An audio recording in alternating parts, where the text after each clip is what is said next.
নমস্কার বন্ধুরা, পাকশালী চ্যানেলে তোমাদের সবাইকে স্বাগত। বন্ধুরা, তোমরা সবাই কেমন আছো? আশা করি তোমরা সবাই ভালো আছো। আজকে দুপুরে খাবার নিয়ে বসে পড়লাম। সবার থালায় থালায় ভাত বেড়ে নিয়েছি, প্রত্যেকের থালায় তরকারিও দিয়ে দিচ্ছি একে একে। আজকে রান্না করেছি তেলাকুচো শাকের চচ্চড়ি, থোড় ভাজা, আমের চাটনি, মাছের ঝোল। সুমন, সরমা, শুনু, সবাই খেতে বস, চলে আয়, তোর বাবাকে ডাক, ঠাম্মাকেও ডেকে নে। ঠাম্মারও ভাত বেড়েছি। প্রথমে শুরু করলাম তেলাকুচো শাকের চচ্চড়ি দিয়ে। চচ্চড়িটা খুব সুন্দর হয়েছে খেতে।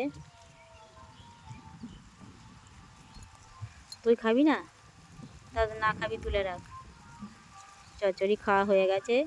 এবার থোড় ভাজা দিয়ে ভাত মেখেছি। থোড় ভাজাটাও খুব টেস্টি হয়েছে, বেশ মিষ্টি মিষ্টি।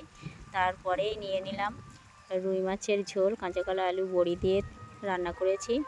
রুই মাছটা খুব সুন্দর হয়েছে খেতে। সাথে আছে আমের চাটনি।